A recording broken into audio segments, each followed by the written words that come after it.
How to study 16 hours daily consistently. तो देखो तुमसे जो भी ये कह रहा है कि तुम रोज 16 घंटे पढ़ सकते हो कंसिस्टेंटली, तो ये तो बिल्कुल ही झूठ है। अगर मेरी कहानी भी बताऊं, मैं रोज सोचता था कि यार मैं 16 घंटे पढ़ूंगा, बट ऐसा होता नहीं है। तुम इस कंसिस्टेंसी को ना 2 से 3 दिन 4 दिन मैनेज कर पाओगे, लेकिन 4th दिन तुम देख लेना तुम्हारा कुछ तो टाइम वेस्ट हो ही जाता है। एंड कई बार तो ऐसा होता है तुम्हारे नेक्स्ट डे के प्लान्स बने होते हैं कि यार मैं अगले दिन ये पढ़ूंगा, लेकिन अगर वो छूट गया तो तुम उसे अगले दिन पर टाल देते हो, एंड ऐसे करके वो अगले दिन पर टलता रहता है और इस तरह से लाइक कंसिस्टेंसी टूट ही जाती है। बट हमेशा एक बात याद रखना कि अगर तुम अपना 100% दोगे, जब जाकर तुम्हारा 90% इफेक्टिव निकलेगा। एट माई टाइम मैं ऐसा सोचता था कि यार मैं अगर 100% निकालना है तो मैं अपना 200% दूंगा या फिर 150% दूंगा। अगर मुझे 16 घंटे निकालना है तो मैं 18 घंटे पढ़ने का ट्राई करूंगा जब मेरा 16 घंटा निकलेगा। एंड देखो ऐसा जरूरी नहीं है कि तुम रोज 16 घंटे पढ़ रहे हो, अगर तुम रोज 12 या 13 घंटे कंसिस्टेंटली पढ़ते हो ना, तो भी तुम्हारा आराम से हो जाता है। तो मैं हमेशा ट्राई करता था कि मैं इसको 16 घंटे खींचूं, एंड वो थोड़ा बहुत कम होते होते मेरा 13 से 14 घंटे या 12 घंटे आ जाता था। और मैं तो मेरे टाइम पे ऐसा करता था कि यार divide your time according to your energy. देखो मेरी जो स्टडी का पीक टाइम होता था ना, जिसमें मैं बहुत ही एनर्जेटिक होता था, वो सुबह और शाम का होता था।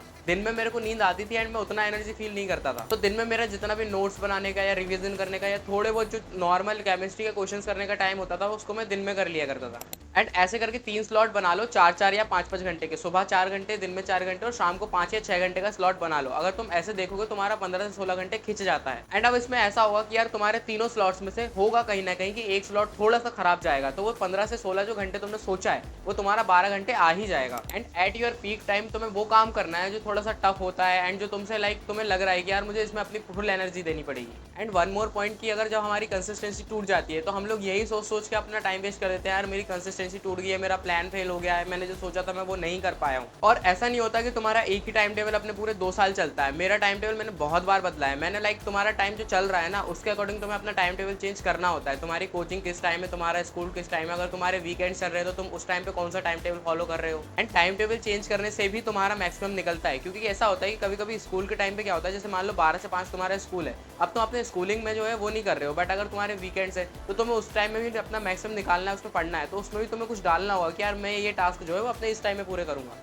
अगर तुम्हें मेरा टाइम टेबल बताऊं तो मैंने 11th 12th and dropper her year में अपना अलग टाइम टेबल फॉलो किया, क्योंकि मुझे पता है मेरे को किस टाइम पर कितना टाइम मिल रहा है। देखो 11th में तो उतना नहीं निकलता था मेरा, लाइक दिन में 12 से 5 बजे तक स्कूल होता था एंड सुबह कोचिंग होती थी, एंड कोचिंग और उसके बीच में निकालना मुश्किल होता था। और लाइक स्कूल में भी तुमने थोड़ा बहुत रिवीजन कर लिया, उसके अलावा तुम नहीं कर पाते हो।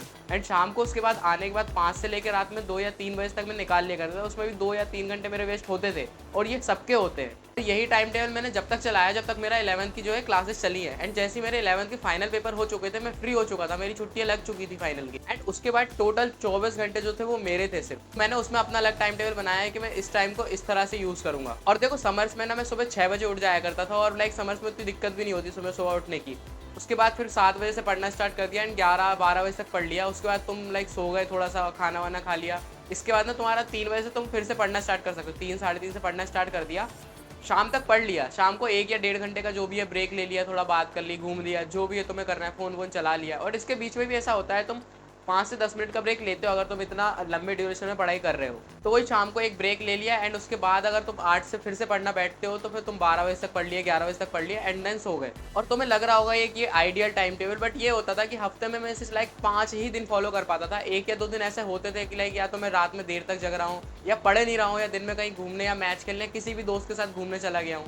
एंड जैसे ही मेरी 12th स्टार्ट हुई थी, मैंने वापस अपना पुराना टाइम टेबल फॉलो कर दिया था। एंड उस टाइम पे मैं सुबह कोचिंग जाता था, एंड ये कोचिंग जेई की नहीं होती थी, ये 12th लेवल कोचिंग होती थी। मैंने 12th में भी कोई कोचिंग नहीं लिया, एंड ड्रॉप ईयर भी मेरे पास एक पीडब्ल्यू का बैच था, उससे मैंने निकाल लिया था। मेरा फिर से सेम टाइम टेबल फॉलो हो गया था कि यार 12th में मुझे सेम चीज़ें करना है। एंड उसके बाद फिर वही सब चला, एंड मैंने फिर वही टाइम टेबल फॉलो करना स्टार्ट कर दिया। एंड 12th में तुम्हें बहुत सारी मैनेज करनी होती है चीज़ें कि लाइक तुम्हारे प्रैक्टिकल्स भी आ रहे होते हैं, एंड तुम्हारे स्कूल एग्जाम्स भी आ रहे होते हैं, फाइनल एग्जाम्स भी आ रहे हैं, तुम्हें 75 बनाना भी है।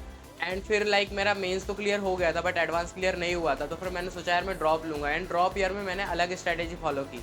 लाइक ऐसा होता है समर्स में तुम रात में देर तक पढ़ सकते हो, एंड विंटर्स में तुम रात में देर तक नहीं जाग पाते हो, नींद आने लगती है, तो तुम अपने टाइम के अकॉर्डिंग अपने जो है टाइम टेबल को बांट सकते हो, अपना बना सकते हो खुद से। मैंने अपने पूरे 3 साल में ये किया है कि मुझे लगता है यार मुझे इस टाइम पे ये पढ़ना चाहिए, तो मैं अपने टाइम पे वही पढ़ूंगा। दैट इज़ द स्ट्रैटेजी कि यार मैंने अपना मैक्सिमम कैसे निकाला।